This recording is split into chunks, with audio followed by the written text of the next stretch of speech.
Welcome to bird media. నేను మీ పవన్ కృష్ణమూర్తి. తమిళనాట రాజకీయాలు చాలా ఆసక్తికరంగా కొనసాగుతున్నాయి. అన్నాడీఎంకేకి సంబంధించినటువంటి మద్దతు ఇచ్చిన ఎమ్మెల్యేలని ఎటువంటి ప్రాధాన్యత లేకుండా పక్కన పెట్టేశాడు విజయ్ ముఖ్యమంత్రి.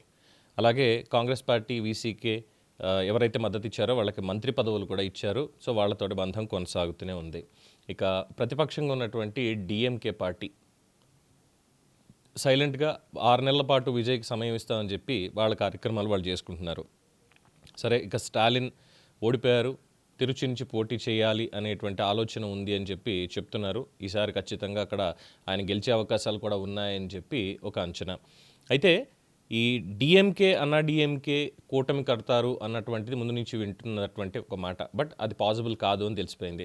అలాగే ఇక్కడ అనర్హత గురించి కూడా మాట్లాడుతున్నారు. ఎవరైతే మద్దతు పలికారో, విప్ని కూడా ధిక్కరించి మద్దతు పలికారో వాళ్ళ మీద అనర్హత ఉంటుంది అన్నటువంటి మాట వస్తుంది. కానీ అంతదాకా వెళ్ళే అవకాశం లేదనేది ఒక మాట. అండ్ ఇప్పుడున్నటువంటి పరిస్థితుల్లో రాజకీయంగా మనుగడ సాగించాలి, ఎందుకంటే డిఎంకే క్లోజ్ అయిపోతుంది అనేటువంటి ఒక చర్చ జరుగుతోంది ఖచ్చితంగా. సో పార్టీని ఇంకా ముందుకు తీసుకెళ్ళాలి, రాజకీయంగా మనుగడ ఉండాలి అంటే పొత్తులు అనివార్యం.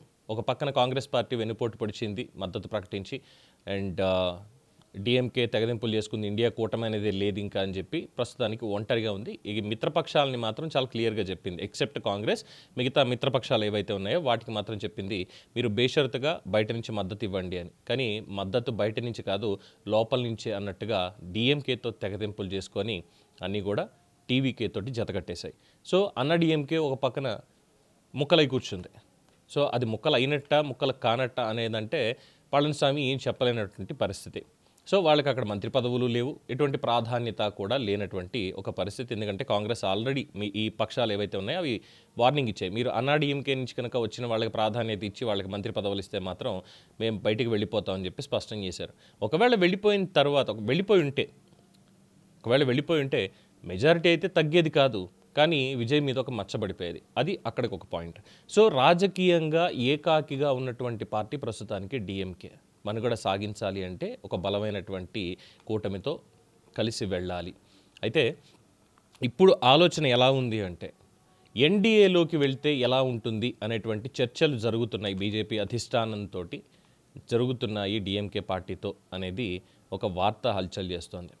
ఎందుకంటే బీజేపీకి మేబీ స్టాలిన్ వ్యతిరేకమేమో, డిఎంకే వ్యతిరేకం కాదు. బికాస్ కరుణానిధి హయాంలో దాదాపు 1999 నుంచి 2003 వరకు ఉన్నటువంటి గవర్నమెంట్లో అటల్ బిహారీ వాజ్పేయి గారితో, అద్వానీ గారితో డిఎంకే కలిసి పనిచేసింది.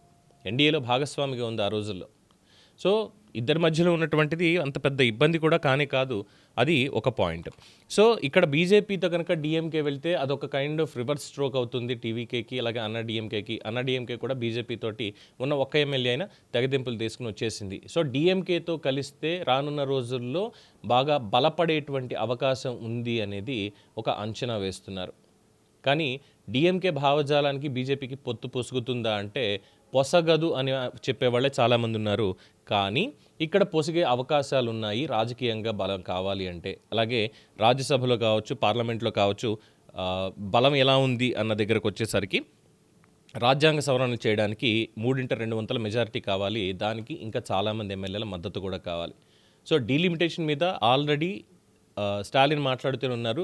దక్షిణాదికి అన్యాయం జరిగితే మాత్రం ఒప్పుకునేది లేదు అని చెప్పి, అలాగే మహిళా బిల్లుకి సంబంధించి తీసుకొచ్చి పెట్టారు అని దాని మీద కూడా విమర్శ చేశారు అప్పట్లో. మరి జనాభా ప్రాతిపదికన వస్తే రేపొద్దున తమిళనాడులో కూడా సీట్లు తగ్గడం అనేది జరుగుతుంది. అది జరగకుండా సీట్లు పెరగాలి, దక్షిణాదికి న్యాయం జరిగేలా ఉండాలి, అట్ ద సేమ్ టైం రాజకీయంగా మనుగడ ఉండాలి అంటే ఎన్డీఏ కూటమిలో జాయిన్ అవ్వాలి అన్న ఒక ఆలోచన ప్రస్తుతానికి చర్చల రూపంలో జరుగుతోంది. చర్చలు ఫలిస్తాయా లేదా అనేది మాత్రం ప్రస్తుతానికి సస్పెన్స్గా ఉంది. చూడాలి మరి ఎన్డీఏలోకి వెళ్ళిన తర్వాత స్టాలిన్ పరిస్థితి ఎలా ఉంటుంది, డిఎంకే పరిస్థితి ఎలా ఉంటుంది, అండ్ ప్రభుత్వాన్ని ఎలా ముందుకు తీసుకువెళ్తారు, టీవీకే విజయ్ ఏ విధంగా ఈ కూటమిని ఎదుర్కొంటారు అనేది ఒక చర్చ జరుగుతోంది. చూద్దాం పరిస్థితులు ఎలా పరిణమిస్తాయి అనేటువంటిది.